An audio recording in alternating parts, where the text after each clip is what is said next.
ठीक है, चलो यार स्टार्ट करते हैं लेक्चर। ठीक है, इलेक्ट्रॉन्स एंड फोटॉन्स जो तुमको चैप्टर दिया हुआ है उसमें बेसिकली एक एक्सपेरिमेंट कवर कर रहे हैं अपन। कौन सा पता है? Photo electric effect. ये पूरे चैप्टर उसी एक्सपेरिमेंट के अराउंड होगा। ठीक है, अब ये एक्सपेरिमेंट इंपॉर्टेंट क्यों है ये देख लो पहले। लाइट को स्टडी बहुत टाइम से कर रहे थे लोग। न्यूटन ने भी स्टडी किया था, उसके अराउंड भी काफी साइंटिस्ट इसको स्टडी, यंग्स मॉडुलस तुमने पढ़ा है, यंग्स डबल स्लिट एक्सपेरिमेंट। तो ये सब एक्सपेरिमेंट से अपने को क्या पता चला था कि लाइट एक वेव है। यंग्स डबल स्लिट एक्सपेरिमेंट से ये प्रूव हो चुका था लाइट एक वेव है। ठीक है, फिर एक न्यूटन ने थ्योरी दी थी कि लाइट पार्टिकल से भी बना हुआ हो सकता है, बट उसने जो पोस्टुलेट्स बताए थे, जो प्रॉपर्टीज बताए थे उस पार्टिकल्स के, वो प्रूफ करने में दिक्कत है, वो प्रूफ नहीं कर पाया हम लोग। ठीक है, फिर 1905 में आइंस्टाइन ने ये बोला था कि लाइट पार्टिकल से बना हुआ हो सकता है, और उस पार्टिकल्स को नाम दिया गया था फोटॉन। ठीक है, तो फोटॉन्स की प्रॉपर्टीज क्या है? अगर मैं ये बोलूं कि light is made up of tiny particles each carrying some energy, उन पार्टिकल्स को अपन फोटॉन बोलते हैं। हर फोटॉन का एनर्जी कितना होता है? hc/λ। ठीक है, इसमें h क्या है? Planck's constant. इसका वैल्यू कितना होता है? 6.6। इसका यूनिट निकालो, h के यूनिट्स निकालो क्या होंगे, ट्राई करो।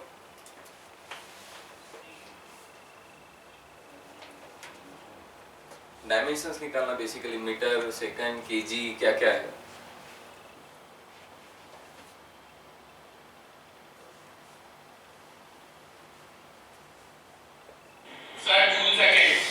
क्या? Joule seconds. हाँ ठीक है, तो जूल को भी तुम इसमें कन्वर्ट कर सकते हो ना, मीटर, केजी, इसमें जूल से भी आगे बढ़ सकते हो, तो वो करो एक बार।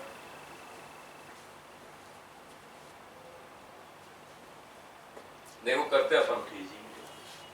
ये एनर्जी है, ठीक है, एनर्जी और वर्क डन के डायमेंशन सेम होते हैं।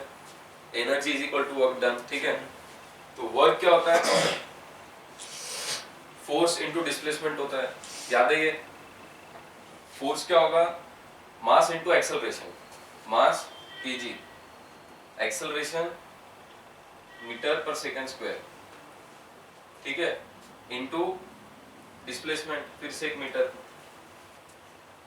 ये मैंने वर्क डन का फॉर्मूला लिखा है, वर्क की यूनिट से ही। ये एनर्जी के इक्वल होता है। ये क्या है?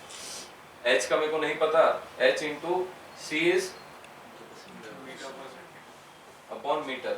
इन दोनों को इक्वेट करो, देखो क्या आंसर आता है। मेरे को h के यूनिट्स निकालना है ना, मैंने बाकी सबके लिख दिए। हाँ, क्या करो बाकी लोग जल्दी। कहीं दिक्कत है तो बताओ इसमें। तो h का वैल्यू क्या है?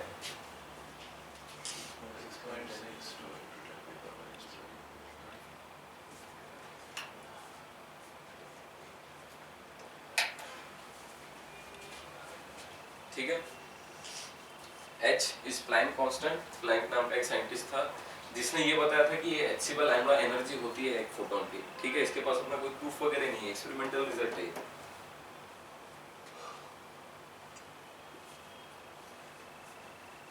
अब जो ये लिख लिया गया,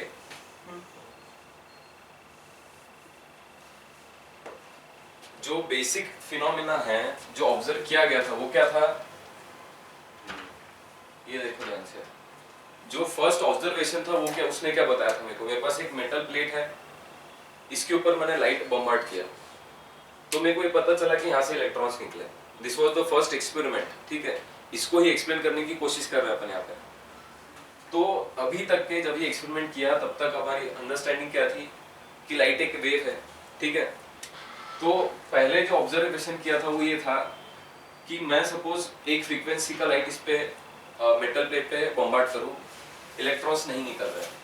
ठीक है, ये मान लो v1 फ्रीक्वेंसी है, मैंने फ्रीक्वेंसी बढ़ाया लाइट का, कुछ इलेक्ट्रॉन्स निकल गए। ठीक है, तो ये मैं सपोज मान लो फ्रीक्वेंसी बढ़ाते जा रहा हूं, तो मेरे को ये रियलाइज हुआ कि एक फ्रीक्वेंसी तक इलेक्ट्रॉन्स नहीं निकल रहे, एक पर्टिकुलर फ्रीक्वेंसी के बाद इलेक्ट्रॉन्स का निकलना स्टार्ट हुआ। ठीक है, अगर मैं लाइट को एज अ वेव ही ट्रीट करूं तो मेरा फ्रीक्वेंसी पे ये चीज डिपेंड नहीं करना चाहिए।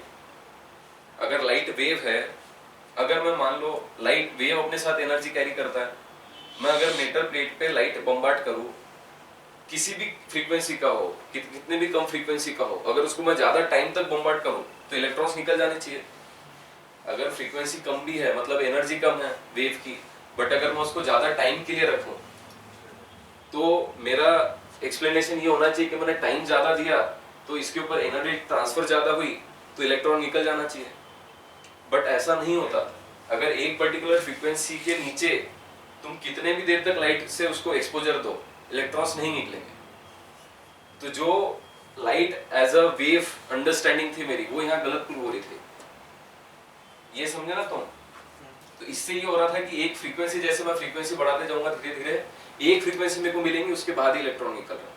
ठीक है, तो अब मेरे को ये पता है कि फोटोन, अब यहाँ से मेरे को ये प्रूव हुआ, ये एक्सपेरिमेंट इसलिए ही इंपॉर्टेंट है।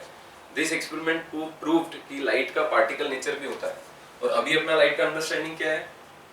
लाइट का डुअल नेचर है, क्योंकि सम कुछ जगहों पे light behaves as a wave, some at some experiments it behaves as particles, right? So this experiment proved कि वो particle भी behave कर सकता है। ठीक है, तो लाइट की फ्रीक्वेंसी और वेवलेंथ कैसे रिलेटेड होंगे? Velocity of light will be lambda into frequency, ये पता है ना? ठीक है, तो अगर मेरे को फ्रीक्वेंसी में बढ़ा रहा हूँ, एनर्जी बढ़ रही है, तो लैम्डा क्या होगा? ग्रेजुअली कम होगा। तो एक इसको अगर मैं थ्रेशोल्ड फ्रीक्वेंसी बोल रहा हूँ, एक थ्रेशोल्ड फ्रीक्वेंसी पे मेरे को बम्बार्डमेंट मिल रहा है इलेक्ट्रॉन्स का, इलेक्ट्रॉन्स इजेक्ट हो रहे हैं वहां से, तो ये लैम्डा जो है, मान लो मेरे को फ्रीक्वेंसी ग्रेजुअली बढ़ानी पड़ रही है बम्बार्डमेंट करने के लिए, लैम्डा क्या करना होगा? मेरे को ग्रेजुअली कम करना होगा। तो एक ऐसे लैम्डा होंगे बड़े, क्योंकि जितना ज्यादा लैम्डा उतना एनर्जी कम होता है। एनर्जी क्या लिखी थी अपन ने फोटोन की? ठीक है, सी बाय लैम्डा को तुम क्या लिख सकते हो? फ्रीक्वेंसी। तो जितना ज्यादा फ्रीक्वेंसी है उतना ज्यादा एनर्जी है, जितना ज्यादा लैम्डा है उतना कम एनर्जी है। ठीक है, तुमको इसको अगर याद रखना, ऐसे इमेजिन करो कि एक वेल है, ठीक है, एक कर्व है, यहाँ पे एक इलेक्ट्रॉन रखा हुआ है, तुमको इस कर्व के बाहर निकालना है इसको। मान लो तुमने कुछ इसको यहाँ से एनर्जी दी, वो पूरा बाहर निकल ही नहीं पाया, वो यहाँ तक आया, वापस नीचे चल जाएगा। तुमको इसको बाहर निकालना तो क्या करना पड़ेगा? यहाँ एनर्जी ज्यादा देना पड़ेगा। और ये एनर्जी क्या है? This energy is energy of a photon. और ये ऑलवेज 1-to-1 इंटरेक्शन होता है। ऐसा नहीं होगा कभी कि एक फोटोन गया और 4 इलेक्ट्रॉन को बाहर निकाल दिया, ऐसा कभी नहीं होगा। This is always 1-to-1 interaction. One photon will emit only 1 electron. ठीक है, तो जो एक्सपेरिमेंटल सेटअप है मेरा, वो क्या है?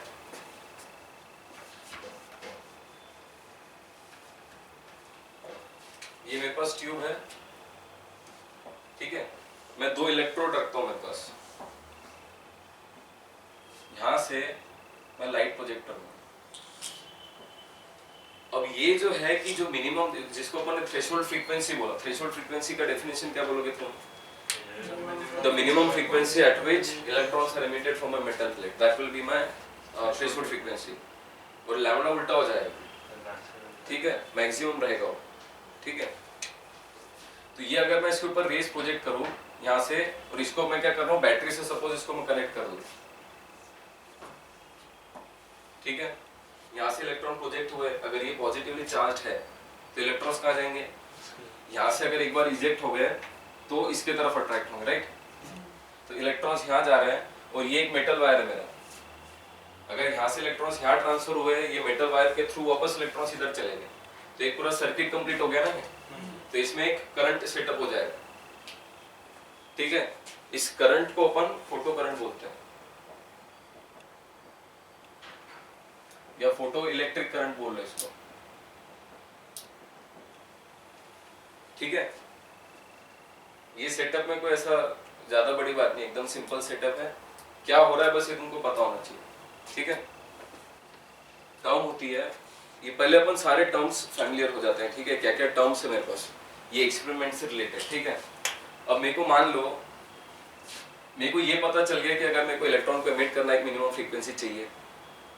अब अगर मैं वो फ्रीक्वेंसी को बढ़ाते जाऊं क्या होगा? सपोज एक मिनिमम फ्रीक्वेंसी है मेरे पास, एक मेरे को मिनिमम फ्रीक्वेंसी पता चल गई कि इस फ्रीक्वेंसी का तो मेरे को फोटोन देना ही है, तभी इलेक्ट्रॉन निकलेगा। उससे कम फ्रीक्वेंसी दी मैंने तो इलेक्ट्रॉन नहीं कर रहा। अगर उससे ज्यादा दी तो क्या होगा? ठीक है, अगर उससे ज्यादा फ्रीक्वेंसी दे रहा हूँ मैं, इलेक्ट्रॉन निकला, हो गया। उससे अगर और ज्यादा एक फ्रीक्वेंसी दी, वापस इलेक्ट्रॉन निकला। ये तो इलेक्ट्रॉन में डिफरेंस क्या रहेगा? हाँ, उसका काइनेटिक एनर्जी ज्यादा होगा ना। मान लो यहाँ पे एक इलेक्ट्रॉन है, इसके ऊपर एक फोटोन आया। फोटोन का मास कितना होता है? अबे मास नहीं होता फोटोन के पास, ठीक है? फोटोन के पास मास नहीं होता, it's just a packet of energy, ठीक है? एनर्जी अपने साथ कैरी कर रहा है बट मास नहीं है, ठीक है? फोटोन का मोमेंटम होता है फोटोन के पास। मोमेंटम कितना होगा बताओ मेरे को?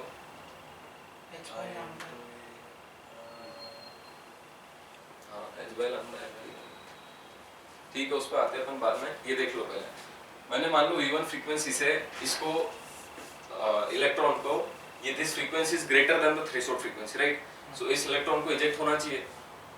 एक और दूसरी फ्रीक्वेंसी दी मैंने V2 which is greater then V1। अब ये इंटरेक्शन 1 to 1 है, मतलब ये जो फोटोन की एनर्जी थी वो पूरी इसको मिली, ये जो फोटोन की एनर्जी थी वो दूसरे इलेक्ट्रॉन को किसी को मिली।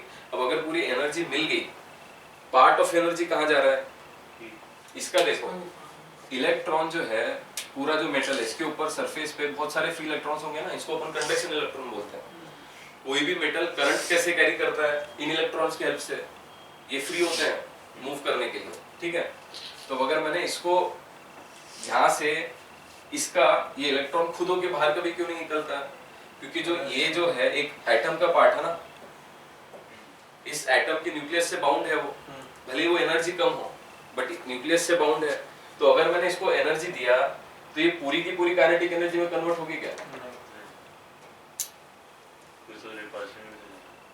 पूरा का पूरा काइनेटिक एनर्जी में कन्वर्ट नहीं हो सकता है, क्योंकि कुछ एनर्जी तो मेरे को इसको बाहर निकालने में लग गई, और फिर जो बचे, मान लो इसका कुछ एनर्जी है x, उसमें से y पार्ट सपोज यहाँ कंज्यूम हो रहा है उसको बाहर निकालने में, तो जो बचा हुआ पार्ट है वो काइनेटिक एनर्जी में कन्वर्ट होगा ना, ठीक है? तो एक मिनिमम एनर्जी चाहिए मेरे को, उससे ज्यादा अगर इसका एनर्जी हो तो ये बाहर निकलेंगे। वो एनर्जी को अपन क्या बोलते हैं? कुछ आइडिया है? इसको क्या बोलते हैं? वर्क फंक्शन का डेफिनेशन क्या बोलोगे? ये अपन ने फ्रीक्वेंसी देख ली, थ्रेशोल्ड फ्रीक्वेंसी, थ्रेशोल्ड लैम्डा देख लिया। अब ये बस वर्क फंक्शन एनर्जी को बता रहा है। सो अगर काइनेटिक एनर्जी मेरे को लिखना है किसी इलेक्ट्रॉन का जो बाहर निकला, ये क्या लिखूंगा मैं? उसने फोटोन की एनर्जी कंज्यूम किया माइनस वर्क फंक्शन, ये एनर्जी उसको बाहर निकलने में कंज्यूम होगी, ठीक है? और ये आइडियल सिनेरियो है, क्योंकि तुम मानो इसने इलेक्ट्रॉन ने पूरा एनर्जी कंज्यूम कर लिया, उसके बाद भी जरूरी नहीं है कि सीधा ही बाहर निकल जाए। हाँ, ये हो सकता है ना कि वो, ये जरूरी नहीं है हमेशा। अपन क्या बोल रहे हैं कि अगर इससे ज्यादा फ्रीक्वेंसी दूंगा थ्रेशोल्ड फ्रीक्वेंसी से, तो इलेक्ट्रॉन बाहर निकल सकता है। ये जरूरी नहीं है कि वो निकलेगा ही निकलेगा, बट ये अश्योर्ड है कि अगर उससे फ्रीक्वेंसी कम रही तब तो नहीं निकलेगा, क्योंकि इसको अगर एनर्जी मिली तो ये आसपास के इलेक्ट्रॉन से कोलाइड करके वापस अंदर भी जा सकता है, ठीक है? तो ये मेरे लिए आइडियल सिचुएशन है। मैं क्या ट्राई कर रहा हूँ, मैंने जितना एनर्जी उसको दिया, ये तो मिनिमम एनर्जी जो उसको बाहर निकलने में लग रहा है, इन दोनों का जो डिफरेंस है वो पूरा का पूरा काइनेटिक एनर्जी में कन्वर्ट हो जाए। तो ये एक आइडियल सिनेरियो है ना, ठीक है? कहीं कोलिजन वगैरह में एनर्जी में लॉस नहीं हो रहा है, मैक्सिमम काइनेटिक एनर्जी। हाँ, तो ये जो काइनेटिक एनर्जी होगी, this is the maximum possible value of kinetic energy. इसमें कोई डाउट? ठीक है, ये एकदम, ये पूरा चैप्टर ही सिंपल है, इसमें कुछ नहीं है। 3-4 फॉर्मूले हैं, डायग्राम्स वगैरह, अपन ग्राफ वगैरह बना लेंगे थोड़े, ठीक है? तो एकदम इजी वे में कर लेते हैं इसको, बस टर्म्स एकदम फैमिलियर हो जाता हूँ, वर्क फंक्शन क्या है, फ्रीक्वेंसी क्या है, ठीक है?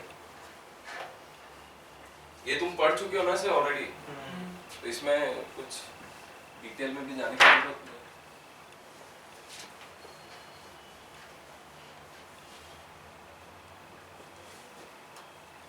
अब मान लो अगर मैं लाइट को एज अ वेव कंसिडर करूं, ठीक है? तो लाइट का अगर मैं इंटेंसिटी की बात करूंगा, more the intensity more the energy, ठीक है। वेव में अगर अपन इंटेंसिटी की बात करें तो मैं एनर्जी से रिलेट करता हूँ उसको, because intensity is related to the amplitude of the vibration and amplitude is related to the energy, ठीक है। तो अगर मैं लाइट को एज अ वेव कंसीडर करूँ, तो अगर मैं यहाँ ज्यादा इंटेंसिटी का लाइट इम्पार्ट करूँ अगर, तो जो इलेक्ट्रॉन्स निकल रहे हैं वो ज्यादा एनर्जी से निकलने चाहिए। अगर more the intensity suppose I1 है और ये I2 है, ठीक है, I2 की suppose I2 is greater then I1, इसका मतलब क्या है, इसका इंटेंसिटी ज्यादा है। अभी मैं लाइट को एज अ वेव कंसीडर कर रहा हूँ तो इसका एनर्जी ज्यादा है, तो जो इलेक्ट्रॉन्स को एनर्जी मिलेगा वो ज्यादा रहेगा, तो इलेक्ट्रॉन्स जो है वो ज्यादा एनर्जी से निकलना चाहिए। अगेन ये ऐसा नहीं होता है, तो ये पॉइंट भी प्रूव करता है कि लाइट यहाँ as a wave particle as a wave behave नहीं कर रहा है। अगर अपन पार्टिकल्स की बात करें तो मान लो वेव जो लाइट है बंडल ऑफ पार्टिकल्स है, ठीक है, तब तुम इंटेंसिटी को कैसे देखोगे, number of particles per unit area में देखोगे, ठीक है। वेव में अपन इंटेंसिटी को डायरेक्ट एनर्जी से रिलेट कर रहे हैं, बट अगर तुम लाइट को इमेजिन करो कि पार्टिकल्स से बना हुआ एक स्ट्रीम आ रहा है, तो मैं इंटेंसिटी को कैसे डिफाइन करूंगा, जो पर यूनिट एरिया में जितने नंबर ऑफ फोटॉन्स है उससे, तो more the intensity more the number of photons per unit area, ठीक है। तो अब मान लो, अब मेरे को बताओ कि अगर मैं इंटेंसिटी बढ़ाऊं तो क्या होना चाहिए, उनके काइनेटिक एनर्जी पे कोई फर्क पड़ेगा क्या, बस ये होगा नंबर ऑफ फोटॉन्स जो इसके ऊपर बॉम्बार्ड हो रहे हैं वो ज्यादा है, तो नंबर ऑफ इलेक्ट्रॉन जो यहाँ से निकल रहे हैं वो ज्यादा है, ठीक है। तो इसमें मान लो अगर तुमको अपन ग्राफ देख लेते हैं अलग अलग, फोटो इलेक्ट्रिक करंट तुमको पता चला क्या है, मैंने एक सेटअप किया, उससे इलेक्ट्रॉन्स निकले, पूरा सर्किट कंप्लीट हो गया, करंट बन गया। तो मान लो मेरे को करंट और फ्रीक्वेंसी में ग्राफ बनाना है, क्या करोगे, देखो एक मेरे को पता है कि एक मिनिमम फ्रीक्वेंसी चाहिए मेरे को, उसके पहले तो करंट जीरो ही होगा, ठीक है। तो मान लो मैंने यहाँ से स्टार्ट किया, एक पर्टिकुलर फ्रीक्वेंसी है V0, यहाँ तक तो करंट जीरो ही है। अब इसके बाद में फ्रीक्वेंसी बढ़ाते रहूंगा तो करंट बढ़ेगा या क्या कांस्टेंट रहेगा, क्या होगा, बढ़ेगा, हाँ। तो ये ऐसे कर मिलता है मेरे को। तुम देखो फ्रीक्वेंसी बढ़ा रहे हो मतलब तुम एनर्जी बढ़ा रहे हो फोटोन का, तो अगर तुमने कम एनर्जी दिया, थ्रेशोल्ड से ज्यादा है बट एनर्जी कम है, तो क्या होगा, इलेक्ट्रॉन्स निकलेंगे बट इसमें से कुछ वापस जा सकते हैं, जो नीचे के लेयर के इलेक्ट्रॉन्स है वो नहीं निकल पाएंगे। बट अगर तुमने ये एनर्जी बढ़ाते रहे तुम, तो ये जो इलेक्ट्रॉन्स निकलेंगे ये भी ज्यादा एनर्जी से निकलेंगे, हो सकता है जो लोअर लेयर के इलेक्ट्रॉन्स है वो भी निकल जाए, तो जो इलेक्ट्रॉन्स निकल रहे हैं बाहर वो बढ़ जाएगा। So more the frequency more the current, ठीक है। ये ग्राफ ध्यान में रखो, करंट और इंटेंसिटी में कर्व कैसे बनेगा,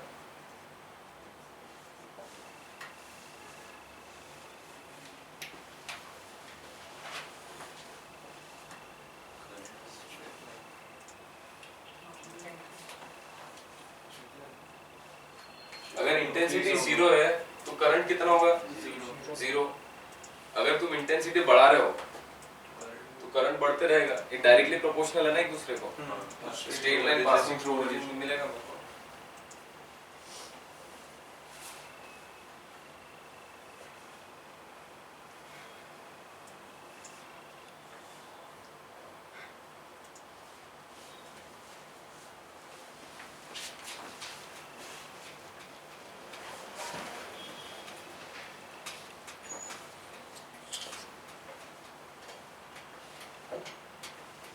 करंट और मेरे को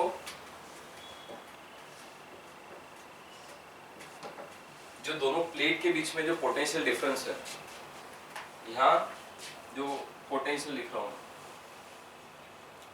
this is the difference between the anode and cathode. अब ये देखो मैंने दो इलेक्ट्रोड्स रखे थे इधर, मैं क्या कर रहा था, अभी यहाँ से इलेक्ट्रॉन निकला, इसको पॉजिटिव, ये एनोड है, ये मेरा कैथोड है, ठीक है। यहाँ से इलेक्ट्रॉन निकला, ये इसके तरफ अट्रैक्ट होगा, ठीक है। अभी ये हो रहा है क्योंकि इसके रिलेटिव पॉजिटिवली चार्ज है। मैं ऐसा भी तो कर सकता हूँ कि इसको मैंने पॉजिटिवली चार्ज रख दिया, इसके रिलेटिव इसका पोटेंशियल कम है, तब क्या होगा, यहाँ से अगर इलेक्ट्रॉन निकल गया तो वो रिपेल होगा इस प्लेट से, हाँ। ठीक है। तो क्या होगा, मान लो ये डिफरेंस अगर ज्यादा नहीं है, अब ये नेगेटिव हो गया और ये पॉजिटिव हो गया, बट ये जो डिफरेंस है पोटेंशियल डिफरेंस वो ज्यादा नहीं है। तो अब क्या होगा, मान लो इधर से 100 इलेक्ट्रॉन निकल रहे थे, उसमें से कुछ हो सकता है 10-20 रिपेल होके वापस हो जाए, वापस आ जाए, और कुछ यहाँ तक पहुंच जाए। ये रिपेल हो रहे हैं, वो डीएक्सेलरेट करेंगे, बट तब भी तो हो सकता है कि यहाँ तक पहुंच जाए। अगर मैंने डिफरेंस बढ़ा दिया तब क्या होगा, निकल तो अभी भी 100 ही रहे हैं, वो तो इसके फ्रीक्वेंसी पे डिपेंड करता है। निकलेंगे 100, अब हो सकता है out of those 100 30-40 are going back to this plate, क्योंकि ये डिफरेंस मैंने बढ़ा दिया। जैसे जैसे जितनी एनर्जी है, ज्यादा एनर्जी के फोटोन को अगर मैं इलेक्ट्रॉन को अगर मेरे को वापस भेजना है, तो ये पोटेंशियल डिफरेंस ज्यादा होना चाहिए ना। अब जैसे जैसे मैं डिफरेंस बढ़ाते जा रहा हूँ, क्या होता रहेगा, the number of electrons reaching this plate would keep decreasing. एक पोटेंशियल ऐसा आएगा ना जहाँ यहाँ से जो भी इलेक्ट्रॉन निकल रहा है वापस चले जा रहा है। ये सोच पा रहे हो, इस पोटेंशियल को अपन स्टॉपिंग पोटेंशियल बोलते हैं।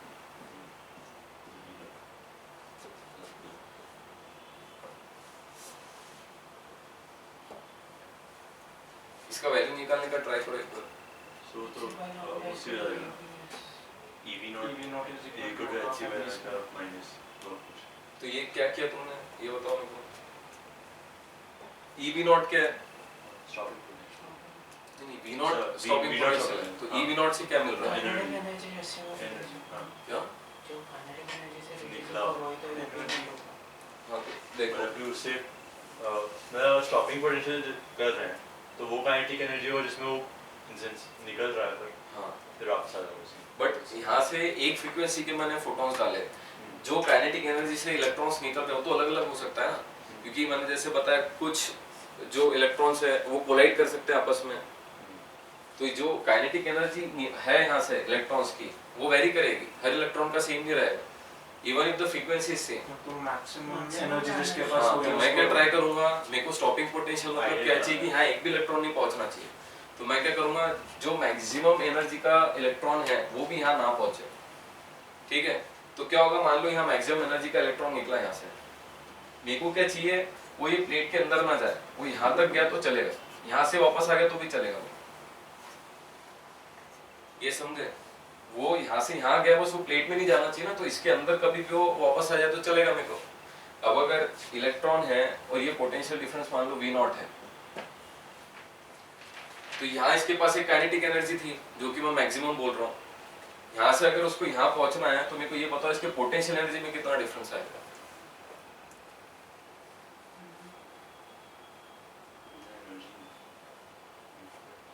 हो क्या रहा है इसका, ये जैसे जैसे आगे जा रहा है इसका काइनेटिक एनर्जी कम हो रहा है ना, वो एनर्जी जा कहाँ रहा है,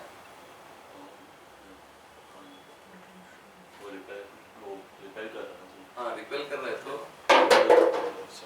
उसको मतलब वहाँ से वापस आना, तो we'll have to that the electron will have to अबे he apply was some deceleration force, some हाँ force. डीएक्सेलरेट हो रहा है माना मैंने, but it had some kinetic energy, Yeah. that kinetic energy is decreasing, right? हाँ, So in which form of energy that kinetic energy is getting converted into? light. Light वो नहीं light कहाँ गया, नहीं मतलब जैसे बोल दिया नहीं भाई साउंड वाउंड भी बोल रहा है क्या कोई, तो साउंड बोल के साउंड में जाएगा, आवाज आएगी, इलेक्ट्रिकल नहीं यार देख, हीट होगा।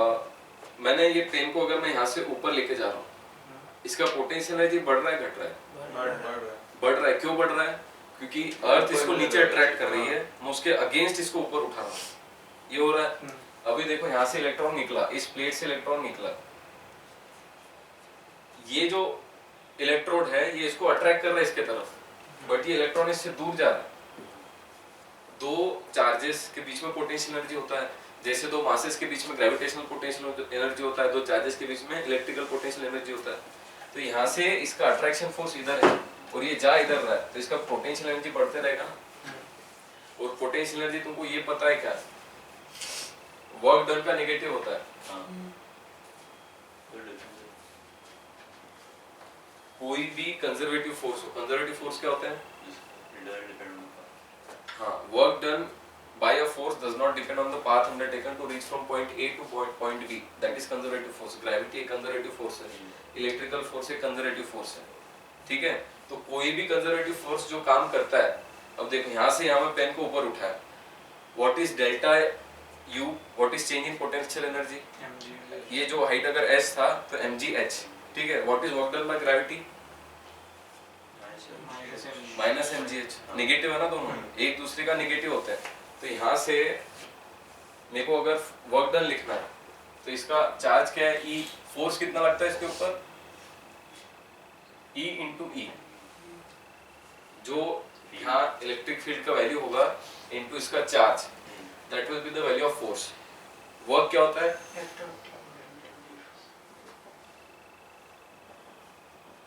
ठीक है, ये dw हुआ।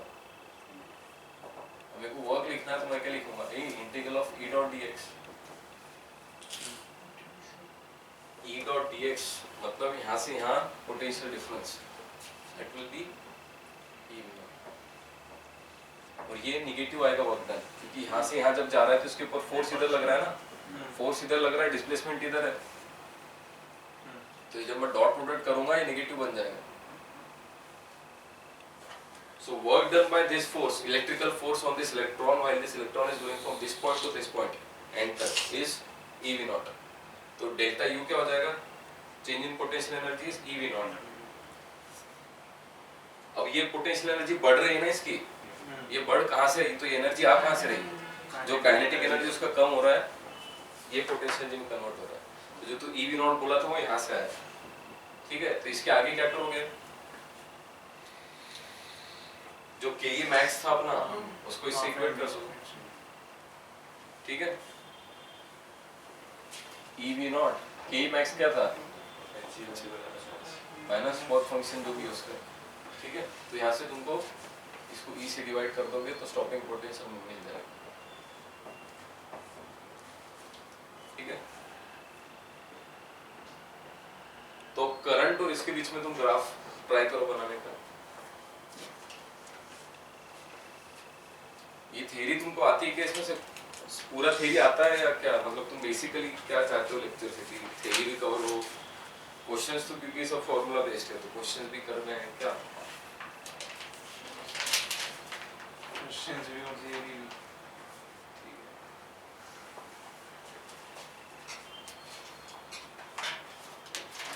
तो अब ये देखो, तुम मेरे को ये बताओ हो क्या रहा है, जो मेरा ट्यूब है, ठीक है, यहाँ से इलेक्ट्रॉन निकल रहे हैं, यहाँ पूरे इस एरिया में इलेक्ट्रॉन्स है काफी, ठीक है, जो कैथोड से एनोड जा रहे हैं। अब जो यहाँ से नया वाला इलेक्ट्रॉन निकलेगा उसको ये वाले जो इलेक्ट्रॉन्स हैं इनके कारण एक रिपल्सिव मिलेगा ना, तो हो सकता है कि कुछ इलेक्ट्रॉन्स यहाँ से निकले, बाहर जाए थोड़ा और वापस अंदर चले जाए, ठीक है? अब मैं क्या कर रहा हूँ, मैंने इन दोनों के बीच का पोटेंशियल डिफरेंस बढ़ा दिया सपोज थोड़ा, इसमें सिर्फ एक इलेक्ट्रॉन मान लो ऐसा था कि जो निकला यहाँ से यहाँ तक गया और इस रिपल्शन के कारण वापस आ गया, ठीक है? अब अगर मैंने पोटेंशियल डिफरेंस बढ़ाया क्या होगा, ये इलेक्ट्रॉन चले जाएगा अंदर, जो इलेक्ट्रॉन्स के बीच में रिपल्शन है उसको ओवरपावर कर जाएगा ना ये पोटेंशियल डिफरेंस। तो मैं जैसे जैसे पोटेंशियल डिफरेंस बढ़ाते जा रहा हूँ, वो इलेक्ट्रॉन्स जो बाहर निकल के वापस अंदर चले जा रहे थे वो अब उस एंड तक पहुंचने लग जाएंगे थोड़े ज्यादा, इसमें कोई डाउट? तो अगर मैं ये तुमको क्लियर हुआ कि पोटेंशियल डिफरेंस अगर बढ़ रहा है तो करंट को बढ़ना चाहिए। यहाँ से जो नंबर ऑफ इलेक्ट्रॉन्स निकल रहे हैं वो तो एक फिक्स क्वांटिटी है, वो उतने ही निकल रहे हैं, पॉइंट बस यही है कि वो यहाँ पहुंच पा रहे हैं या नहीं। अब मान लो मैंने यहाँ पोटेंशियल डिफरेंस दोनों के बीच में कुछ नहीं रखा, तब भी कुछ इलेक्ट्रॉन्स तो पहुंचेंगे इधर, बाहर तो निकल गया ना, उनका एनर्जी इतना है कि वो सीधा चल रहा है, कुछ यहाँ पहुंच जाएंगे। तो अगर ये पोटेंशियल डिफरेंस जीरो भी है तो भी मेरे को कुछ करंट तो मिल रहा है, जीरो नहीं होगा क्योंकि इलेक्ट्रॉन्स तो यहाँ से निकल ही रहे हैं। अब अगर मैं पोटेंशियल डिफरेंस बढ़ाते जा रहा हूँ तो क्या होगा, करंट बढ़ते रहेगा, कब तक, एक पॉइंट तक बढ़ेगा, क्योंकि यहाँ से जो नंबर ऑफ इलेक्ट्रॉन्स निकल रहे हो तो एक फिक्स क्वांटिटी है ना, क्योंकि तुमने इंटेंसिटी फिक्स्ड रख रखी है, जो लाइट का तुम डाल रहे हो intensity is fixed, number of photons is fixed, तो यहाँ से जो इलेक्ट्रॉन्स निकल रहे हैं वो एक फिक्स क्वांटिटी है। मैं ये पोटेंशियल डिफरेंस अगर बढ़ाते गया तो इलेक्ट्रॉन बढ़ते रहेगा, ये करंट बढ़ते रहेगा, एक लिमिट तक बढ़ेगा, इसको मैं क्या बोलता हूँ, सैचुरेशन करंट। ये सब पता है क्या तुमको? अब फिर ये चैप्टर स्किप ही कर देते हो।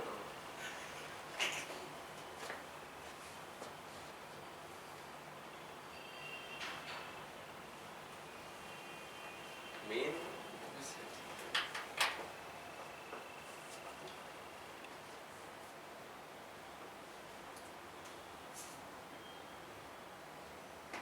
तो अब मान लो, अब ये पोटेंशियल डिफरेंस अगर नेगेटिव हो जाए, इसका मतलब क्या हुआ, अब ये वाली साइड नेगेटिवली चार्ज है, क्या होगा, करंट घटते रहेगा, करंट घट के एक पॉइंट पे जीरो हो जाएगा, ठीक है। और ये पोटेंशियल को क्या बोलूंगा,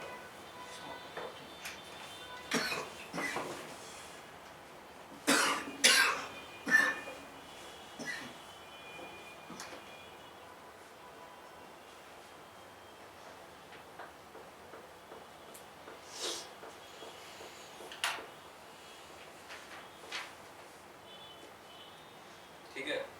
अब मान लो, मैं थोड़ा ये ध्यान से देखो, मैं मान लो ये एक पर्टिकुलर फ्रीक्वेंसी से मैंने फोटॉन्स प्रोजेक्ट किए थे उसके ऊपर, अब अगर उसकी फ्रीक्वेंसी में बढ़ा दूं, इंटेंसिटी अभी भी सेम है, थ्रेशोल्ड फ्रीक्वेंसी से ज्यादा यही है, ठीक है, इंटेंसिटी सेम है, इसका मतलब क्या हुआ, नंबर ऑफ फोटॉन्स जो उस मेटल प्लेट पे गिर रहे हैं वो फिक्स्ड है अभी भी, it's just that every photon has a higher energy now, ठीक है। तो इस ग्राफ का मान लो ये एक पर्टिकुलर फ्रीक्वेंसी के लिए ग्राफ बना है मैंने, अगर इससे कोई हायर फ्रीक्वेंसी है तो उसके लिए ग्राफ कैसा बनेगा, सैचुरेशन करंट सेम होगा। शॉपिंग पोटेंशियल पीछे। हाँ हाँ, क्या ग्राफ बनेगा, यहाँ से स्टार्ट होगा, यस,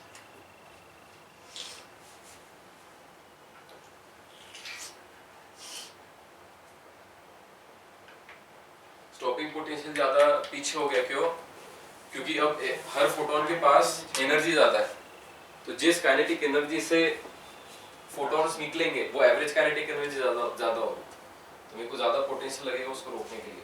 सैचुरेशन करंट सेम क्यों है, क्योंकि इंटेंसिटी उतनी ही है, पहले भी 100 फोटॉन्स गिर रहे थे उसके ऊपर, सपोज तो अभी भी 100 ही गिर रहे हैं, बस उनकी एनर्जी ज्यादा है, तो नंबर ऑफ इलेक्ट्रॉन्स जो निकल रहे हैं मेटल प्लेट से तो अभी भी उतने ही है 100, तो करंट मैक्सिमम जो रहेगा वो तो सेम ही रहेगा।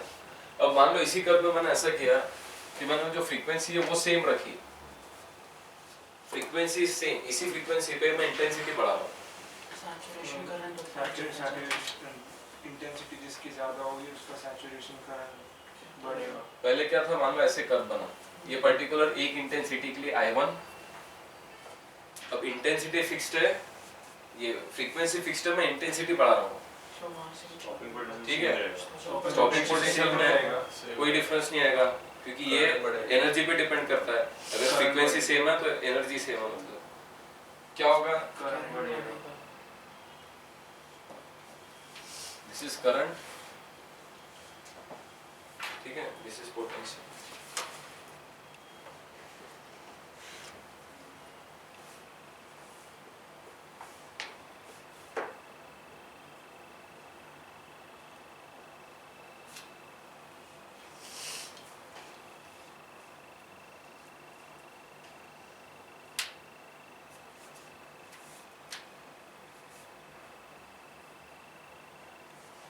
ये तुमने ठीक से बनाया ना, ठीक है, मैं थोड़ा गंदा बनाया,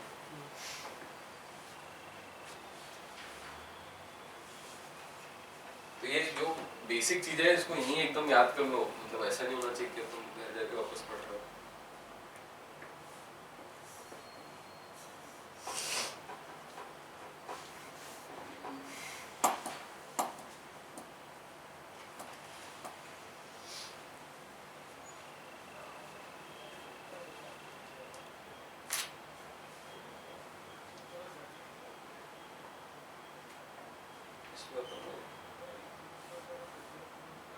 फ्रीक्वेंसी बढ़ेगी,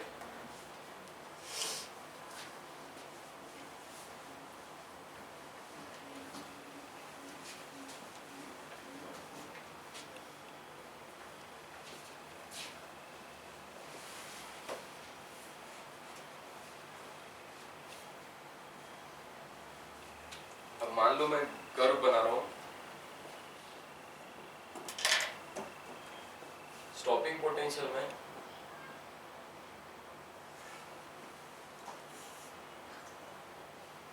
और इधर है फ्रीक्वेंसी, ठीक है। अब डिफरेंस क्या है, मैंने मेटल बदल दिया। मैं किसी एक मेटल के लिए कर्व बनाऊंगा, फिर किसी दूसरे मेटल के लिए कर्व बनाऊंगा। तो पहले तुम स्टॉपिंग पोटेंशियल और फ्रीक्वेंसी में रिलेशन देखो क्या है, कर्व किस टाइप का बनेगा ये बताओ मुझे।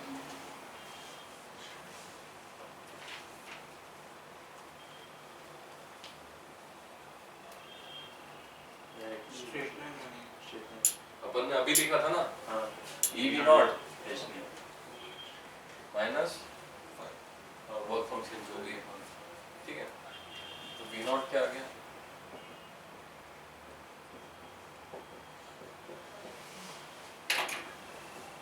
एक पॉजिटिव स्लोप का लाइन बनेगा, ठीक है। इंटरसेप्ट नेगेटिव है इसका, वाई इंटरसेप्ट क्या होगा, ये ऐसा कुछ इंटरसेप्ट बनेगा, यहाँ से कर्व बनेगा।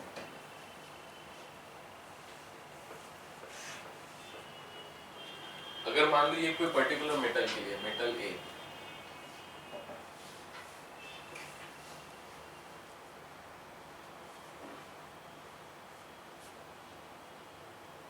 अब अगर मैंने मेटल बदल दिया तो कैसे कर्व बनेगा बता।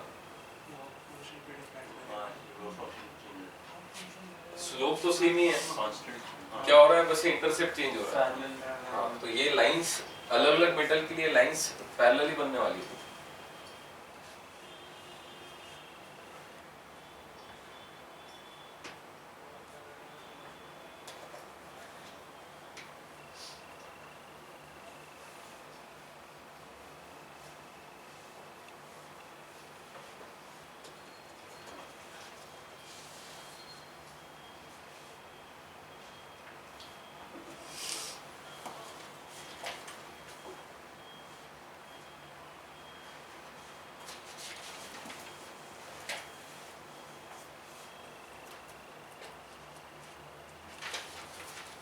ठीक है, इतना समझा तुमको। ये पूरे चैप्टर में थ्योरी इतना ही है, बस तुमको एक ग्राफ ध्यान रखना है, 2-3 इक्वेशन है वो ध्यान रखना है, और कुछ भी नहीं है इसमें। तो क्वेश्चंस करते हैं अभी कुछ, वो भी जो कि बहुत सिंपल ही रहेंगे। तुमको सबसे ज्यादा फायदा कौन से चैप्टर में हुआ है, मतलब क्रैश कोर्स है? ग्रेविटेशन, इलास्टिसिटी वगैरह भी। हाँ इलास्टिसिटी पर वो हो गया, वो सब हो गया। मैकेनिक्स वगैरह तुम्हारा हो गया है क्या? मैकेनिक्स भी थोड़ा बेनिफिशियल रहा होगा ना। हाँ। मतलब ये चैप्टर्स तो ऐसे है ना कि तुम खुद भी पढ़ोगे तो भी एक घंटे में हो जाएगा, क्रैश कोर्स में भी एक घंटे में होगा, ऐसा है। तो कोई ऐसा डिफरेंस पड़ेगा नहीं ज़्यादा। ठीक है, क्वेश्चंस करो फटाफट। अब मान लो एक कोई सरफेस है, उस पर 500 एंगस्ट्रॉम लैम्डा का लाइट गिर रहा है, ठीक है। एनर्जी जो है वो 10⁻⁻7 जूल पर सेकंड है। This is rate of energy. तुमको बताना है नंबर ऑफ फोटॉन्स जो पर सेकंड उस पे गिर रहा है।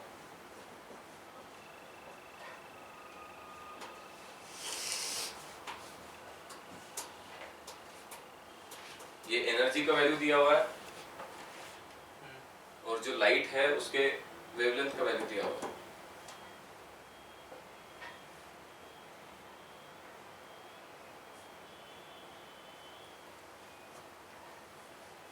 कैसे करोगे? क्या?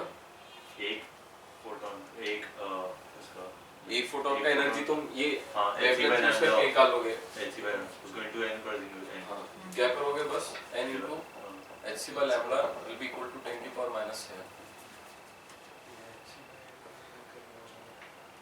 कर लेना इससे, ठीक है। बस अपन पूरा आंसर नहीं निकालते, देख लेते क्या क्या। अब अगर कोई लाइट किसी मेटल प्लेट पे गिर रहा है, वो जो एनर्जी है, काइनेटिक एनर्जी मैक्सिमम मेरे को अगर बढ़ानी है, तो वो मैं इंटेंसिटी बढ़ा के बढ़ा सकता हूँ क्या? ये एकदम क्लियर है ना? मेरे को क्या बढ़ाना पड़ेगा? उसका फ्रीक्वेंसी बढ़ाना पड़ेगा। That is the only possible option. या तो ऐसा हो जाए कि मैं मेटल बदल दूं जिसका वर्क फंक्शन कम हो, ठीक है।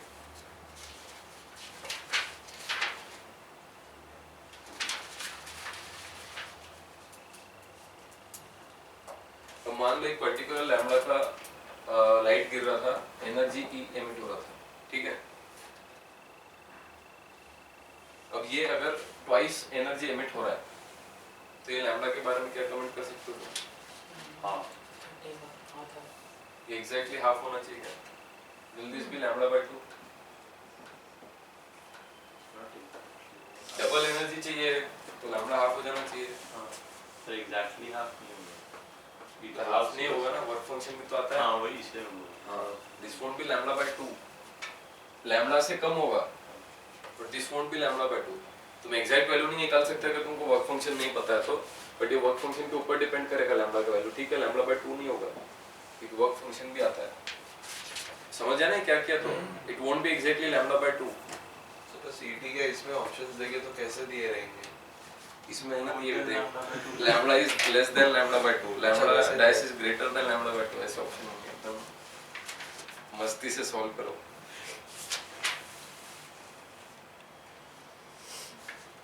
ठीक है यार, सब इसी टाइप के क्वेश्चन करने हैं क्या इसके क्वेश्चन?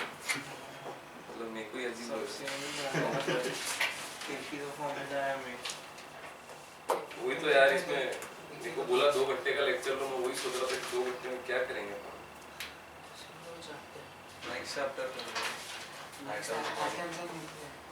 चलो ये बता दो, Planck's constant has the dimensions of, options में पावर, पहला पावर, वही तो बोला। हाँ पावर लीनियर मोमेंटम, पावर ही है।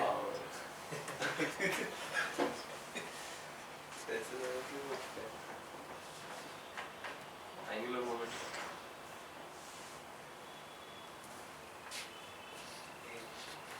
ठीक है।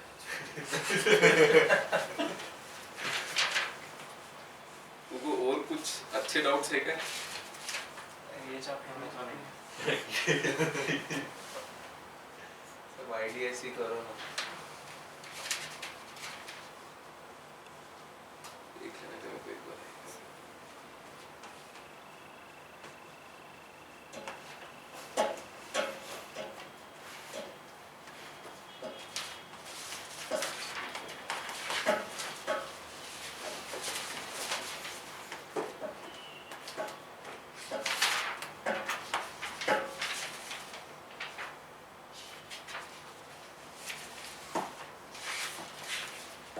मैं खुद ही 8 क्वेश्चन वही तो यार, कुछ है नहीं इसमें।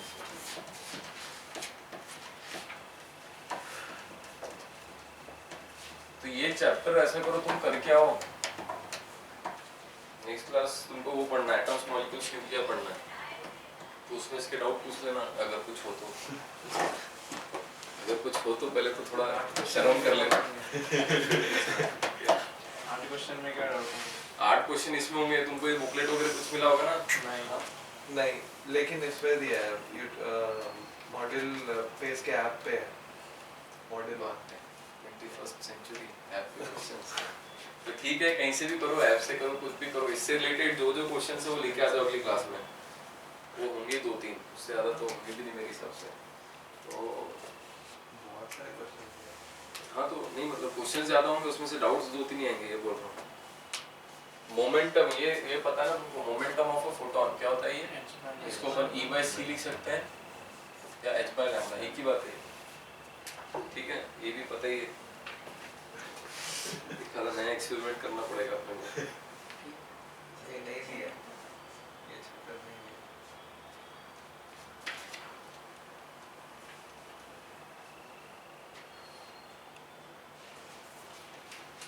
क्या तो लेक्चर का क्या करेंगे? दूसरा चैप्टर एटम्स मॉलिक्यूल्स न्यूक्लियर की ऐसी है। कोई तुमको कोई पुराना चैप्टर पढ़ना है? कुछ वाईडीएसई आईडीएसई क्या पढ़ना है? वही बोला। आते ही नहीं। उसमें एक ही तो होगा ना, ये वाला। वो में ज़्यादा है D थोड़ा lambda plus। उससे ज़्यादा मेरे को नहीं पता, कहीं उससे ज़्यादा पता है। मतलब थोड़ा और ज़्यादा पता है। ये एक ऐसा उतना चैप्टर वही है अच्छा है। जेई में कम था, बोर्ड में ज़्यादा है इसमें वाईडीएसई वगैरह। तो आईडीएसई कर लेंगे, उसमें भी ऐसे कुछ ज़्यादा नहीं हो। नेक्स्ट क्लास में कुछ 15 मिनट निकाल के कर लेंगे, पर आईडीएसई में ऐसे कुछ ज़्यादा नहीं। रोटेशन रोटेशन वगैरह के क्वेश्चन करेंगे। वो तो किया है रोटेशन नहीं कर रहा हूँ। प्रोपेगेशन करा दिया एसीपी PIP सर सर ने तो बनाया था भूल गया क्या? नहीं सही वो समझ इसी गया मैसेज में किया था। तू था तभी। पीछे बैठ के क्वेश्चन करना है पीछे क्या? बैठा था तो मैं था ही नहीं। इसमें से तो यहाँ वो पर ये बैठा। पैरेलल एक्सेस परपेंडिकुलर एक्सेस हो गया ज़्यादा उसके ही आते ठीक है तो ये क्वेश्चन करो तो हाँ मैं बोल रहा हूँ। डिस्क है मेरे पास, ठीक है ये करो क्वेश्चन। मेरे को इस एक्सिस के अबाउट इसका मोमेंट ऑफ इनर्शिया बताओ जल्दी से। यही तो सही। नहीं रे। हाँ बराबर mr स्क्वायर बीच में mr स्क्वायर बैठ जाता है। mr स्क्वायर वो 2r हो जाएगा ना। mr स्क्वायर नहीं नहीं mr स्क्वायर नहीं है इसका। करो क्वेश्चन करो।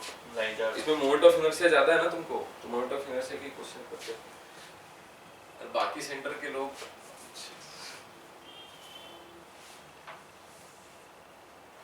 ऐसे इंटरेक्ट करते हैं इनसे। अब ये चलेगा ना रोटेशनल किया तो बाकी लोगों को, क्योंकि ये चैप्टर में कुछ ज्यादा नहीं है। ठीक है तो ये क्वेश्चन करो, ये डिस्क है इसका तुमको इस एक्सिस के अबाउट, ये एक्सिस इसके प्लेन में है, इस एक्सिस के अबाउट मोमेंट ऑफ इनर्शिया निकालना है। हां ऐसे जाता है क्या मास कर पे 2 होगा ना सो परपेंडिकुलर एक्सिस थ्योरम 2 है mr स्क्वायर बाय 2 फिर plus 3 mr square by 4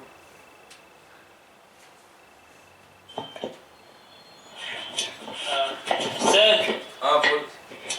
sir 5/4 mr square 5/4 mr square ठीक है देखते हैं क्या क्या तुमने। करेक्ट सही है परपेंडिकुलर एक्सिस थ्योरम लगाया फिर पैरेलल एक्सिस थ्योरम। हाँ ठीक है, इसको दो तरीके से कर सकते हो तुम। देखो एक तो ये मेरे को ये पता है डिस्क अगर है तो यहाँ से इसका कितना है mr स्क्वायर बाय 2 है, ठीक है। हाँ अब मेरे को ये एक्सिस के अगर अबाउट निकालना है तो मैं क्या करूंगा, परपेंडिकुलर एक्सिस थ्योरम लगाऊंगा। अगर ये एक्सिस के अराउंड mr स्क्वायर बाय 2 है तो इधर हो जाएगा mr स्क्वायर बाय 4, ठीक है। अब यहाँ से यहाँ लगा लो parallel axis theorem 5/4 mr square हो जाएगा, ठीक है। इसमें तुमने क्या किया, पहले परपेंडिकुलर एक्सिस थ्योरम लगाया फिर पैरेलल लगाया। तुम और क्या कर सकते हो, पहले पैरेलल लगाओ। अगर ये एक्सिस के अबाउट mr स्क्वायर बाय 2 है तो यहाँ से कितना हो जाएगा इस एक्सिस के अबाउट 3/2 mr स्क्वायर, ठीक है। अब यहाँ पे मैं फिर से परपेंडिकुलर एक्सिस थ्योरम लगा सकता हूँ। 3/2 mr स्क्वायर, एक एक्सिस i y हो गई मेरे लिए ये और i x हो गई ये, है ना। तो मैं क्या लिख सकता हूँ, 3/2 mr square should be equal to i x plus i y, ठीक है। ये i x तुमको पता है, i x कितना है mr स्क्वायर बाय 4 है ना। ये mr स्क्वायर बाय 4 है तो ये भी mr स्क्वायर बाय 4 होगा।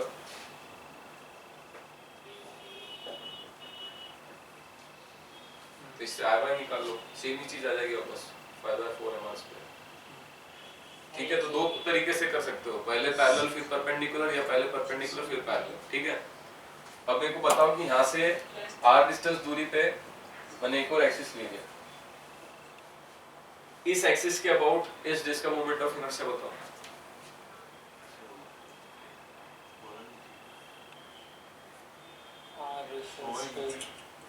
ये जो एक्सिस था ना, इससे r डिस्टेंस दूरी पे लेफ्ट में मैंने एक और एक्सिस ले लिया।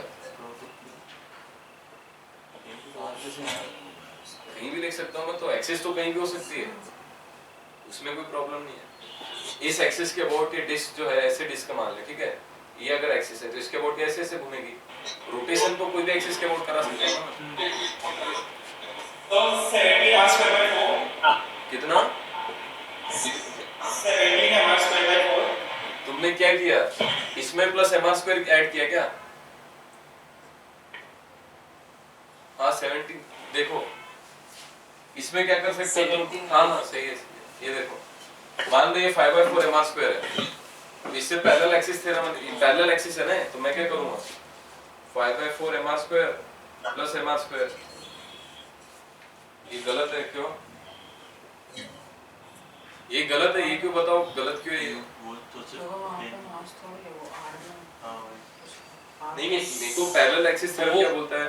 हाँ बोल, कोई बोल रहा है कुछ तो। ये चीज गलत है। डिस्क से फाइबर पास होना चाहिए। कहाँ से? वो एक्सिस डिस्क से पास होना चाहिए, डिस्क के अंदर जाना चाहिए, डिस्क के डिस्क से पास होना नहीं ये एक्सिस तो बाहर हो सकती है, बट मैं जब पैरेलल एक्सिस थ्योरम लगा रहा हूँ तो ये याद करो पैरेलल एक्सिस थ्योरम क्या होती है? I dash about any particular axis should be equal to IC plus MD square। ये जो एक्सिस है ये सेंटर ऑफ मास से जाना चाहिए। हाँ ये एक्सिस अभी सेंटर ऑफ मास से जा रहा है क्या? तो यहाँ तुम पैरेलल एक्सिस थ्योरम लगा ही नहीं सकते। तुमको क्या करना पड़ेगा? ये एक्सिस पता है ना तुमको, mr square by 4, तो यहाँ से पैरेलल एक्सिस थ्योरम लगाओ। हाँ तो मैंने 17 mr square by 4 बोला और मैंने उससे ऐड किया mr square by 4 plus m 4 mr square। हाँ तो सही बोला था ना मैं, तेरा सही है। हाँ तो क्या करोगे? mr square by 4 plus m into 2r square, ये करना पड़ेगा तुमको, 17 है। समझे? यहाँ से यहाँ डायरेक्ट पैरेलल एक्सिस थ्योरम मत लगाओ।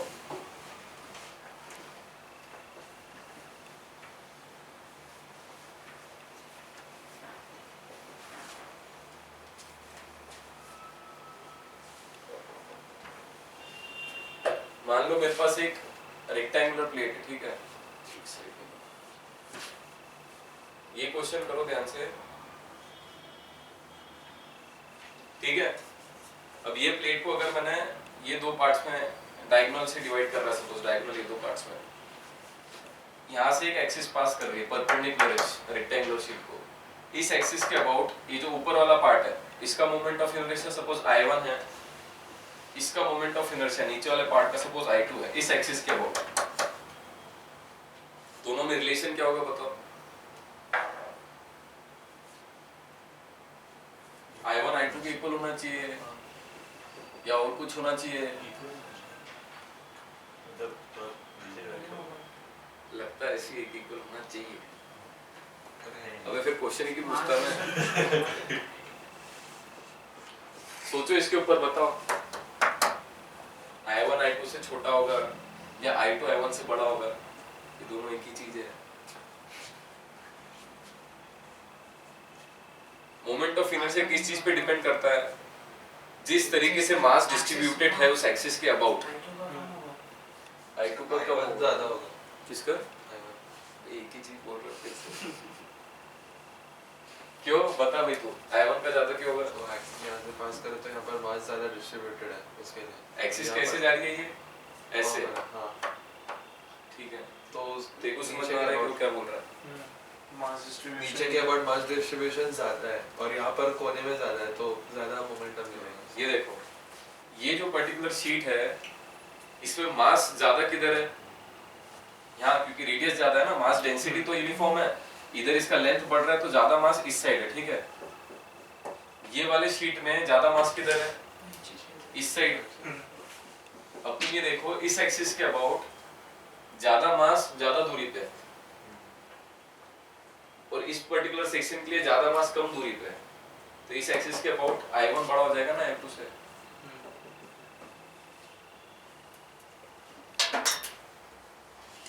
समझे क्या? ये एक्सिस अगर ले लिया मैंने तो सेंटर से पासिंग सेम होगा। I1 will be equal to I2। ये एक्सिस लिया तो I2 उल्टा हो जाएगा। समझे? मान लो एक रिंग है मेरे पास, ठीक है? एक एक्सिस ऐसे है, यहाँ से थीटा एंगल बना है, इसका मास m है, इस सेक्शन का रेडियस r है, तो इस एक्सिस के अबाउट तुमको इसका मोमेंट ऑफ इनर्शिया बताना है।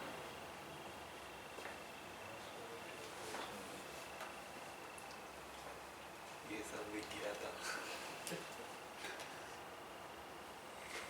अबे फोटो इलेक्ट्रिक इफेक्ट में डाउट है क्या किसी को? उधर कौन कौन से थाने, नेहरू,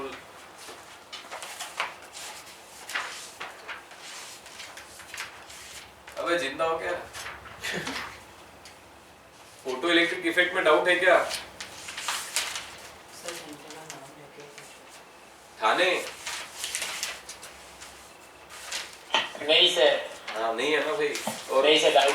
हाँ नेरुल। सर हाँ बोल बोल। सर वो जो एक्सिस है वो सेंटर ऑफ मास से पास कर रहा है। हाँ हाँ सेंटर ऑफ मास से जा रहा है थीटा एंगल बना रहा है ऐसे। वो तो ये तो अबे पवई में जो 500 लोग बैठे हैं, किसी को डाउट है क्या? सर mr²/2 होगा। ये रिंग है, ठीक है, रिंग है। आंसर हाँ mr²/2 आंसर है। नहीं और सेंटर में बहुत अबे तू क्या बोला? mr²/2 बोला ना? हाँ हाँ तो कैसे किया तूने बता?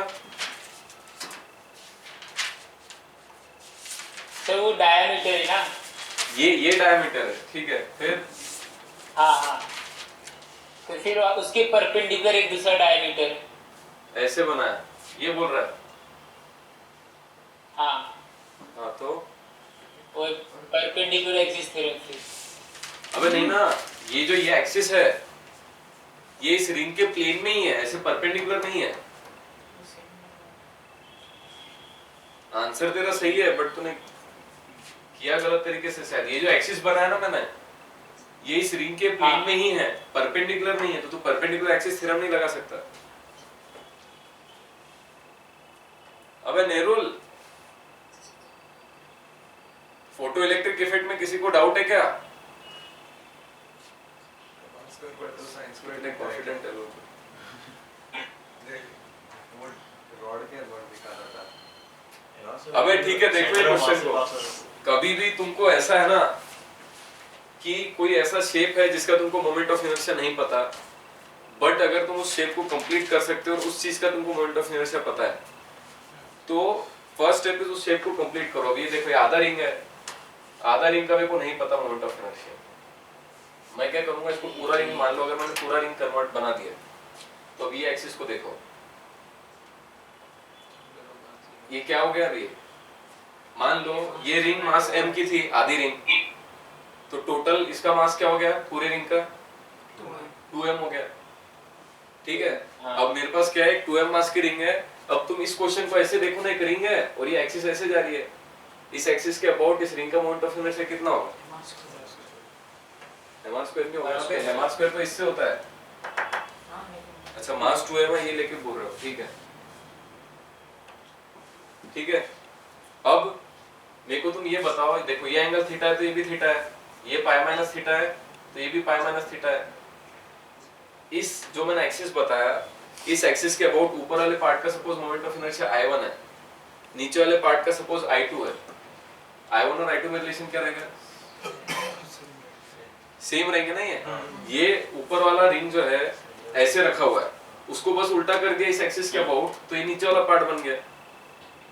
तो I1 और I2 इक्वल है ना, और I1 प्लस I2 कितना मिला मेरे को? I1 और I2 मिला के क्या बना रहे हैं? पूरी रिंग बना रहे हैं। पूरी रिंग का मोमेंट ऑफ इनर्शिया कितना मिला मेरे को इस एक्सिस के अबाउट? mr²। तो I1 कितना हो जाएगा? mr²/2, क्योंकि I1 इक्वल टू I2 है।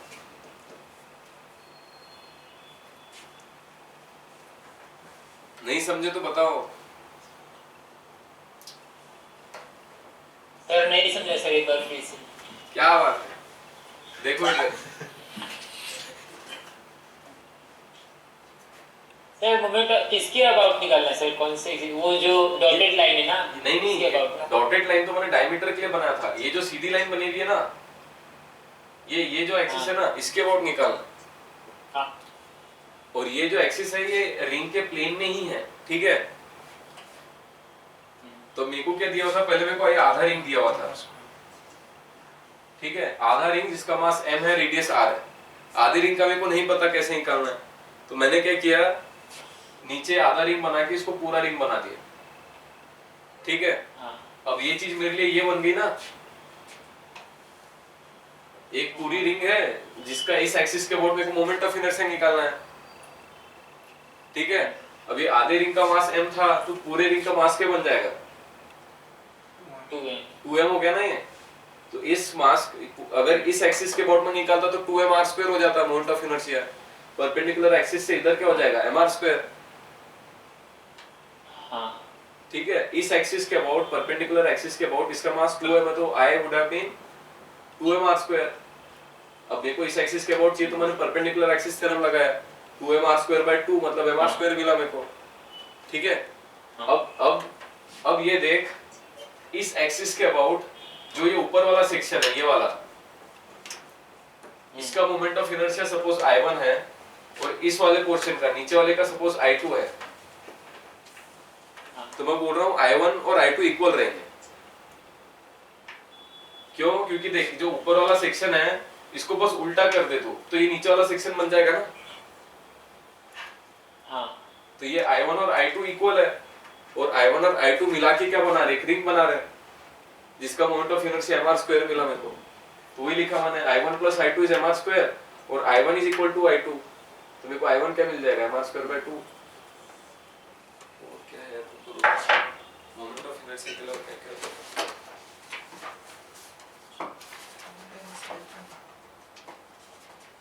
वर्टिकल सर्कुलर मोशन वगैरह आता क्या?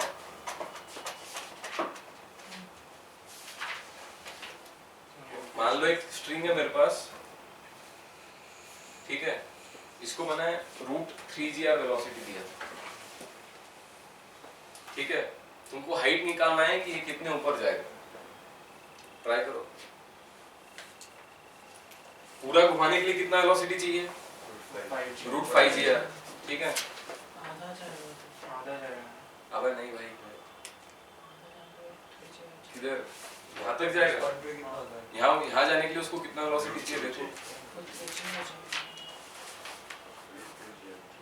√2gr चाहिए ना यहाँ से यहाँ जाने के लिए।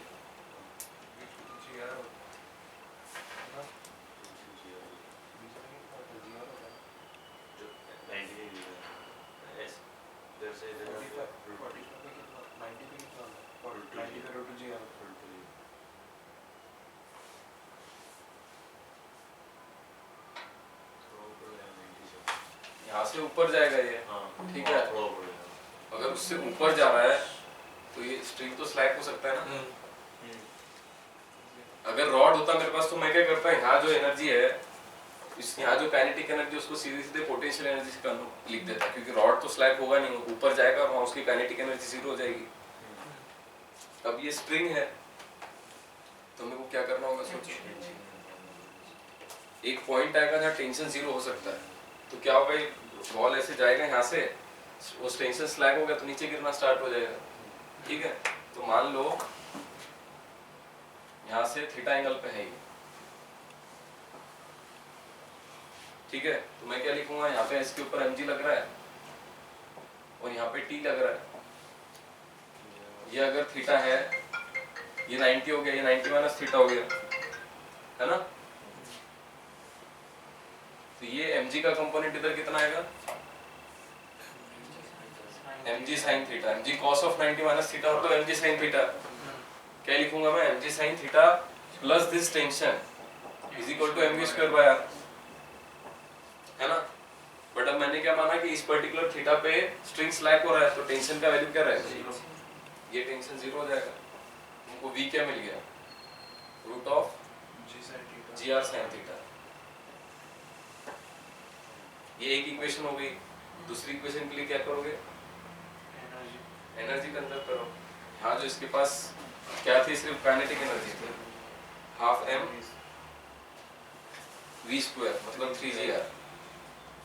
This should be equal to mgh plus mgh कैसे लिखोगे? mgr plus r sin theta. देखो सही लिखा क्या? प्लस ½ m v², ये अपना ये है।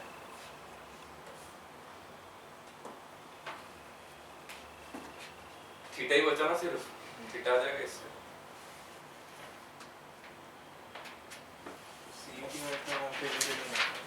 आएगा भाई, ये तो तुम्हारा है, मतलब तुम्हारे शायद बुक में क्वेश्चन दिया हुआ है।